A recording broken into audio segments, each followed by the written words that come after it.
hereby open the trial against Edward about Susan Dowell and Theodore Dowell's murder. Do the prosecutor and counsel wish to say anything before the trial is started?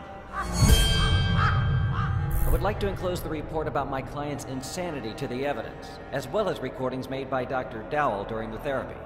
Mr. Edward, could you tell us about the relation that was between you and Mrs. Susan Dowell, Dr. Stephen Dowell's wife, that tried to cure you? I would like to enclose documents from Susan Dowell's autopsy to the evidence. Basing on these, Your Honor, as well as the jury can get to know that the victim was pregnant with the defendant.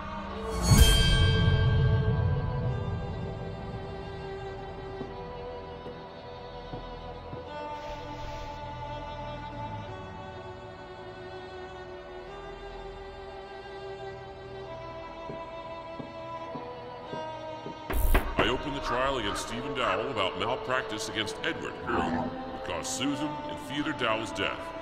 Do the prosecutor and counsel wish to say anything before the trial is started? My client, as a doctor, always takes care about patients' welfare. In the enclosed evidence, Your Honor may read about many difficult cases that have been cured by the defendant. He was trying to cure his protege at any cost to ease the pain. Your Majesty, I would like to enclose to the evidence the description of one therapy conducted by the defendant, which, as we can read, also finished with a failure. The girl, with similar illness like Edward, who under the influence of the therapy made suicide. And did the defendant realize that his wife was pregnant, not with him, but with Edward?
Stephen, can I see you in my office?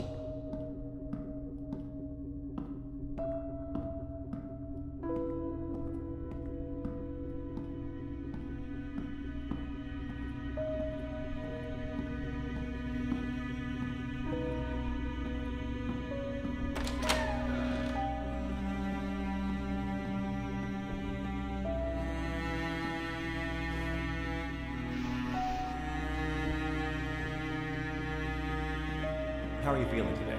Everything's okay? I think it's time to show you something. Let's go to the next room. Have a seat and make yourself comfortable.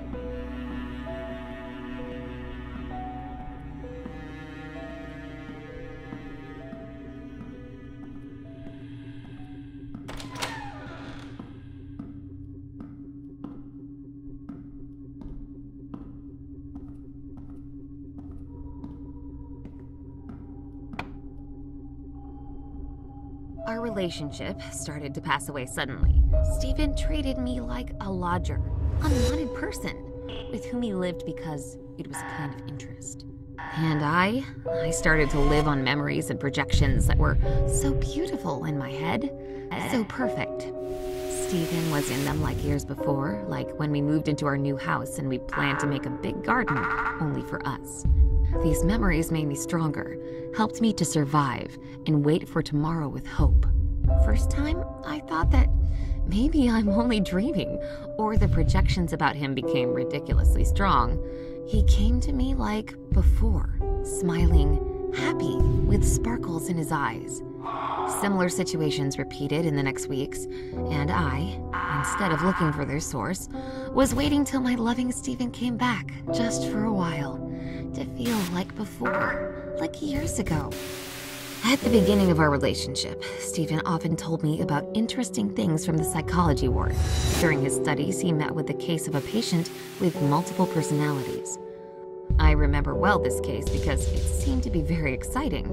So many different personalities in one body that differ in IQ, beliefs, talents, and even visual acuity. I hid my husband's illness to meet with Eddie, his second personality, to feel happy just for a while, to fulfill my dreams. During our romance, we often met in the garden. Today, I again talked with Eddie. He is in very bad condition. Steven's therapy started to even scare him, he says. He must make terrible things to be cured and finally take a breath. As a last resort, I will send this recording to Abraham.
Doesn't feel like home anymore,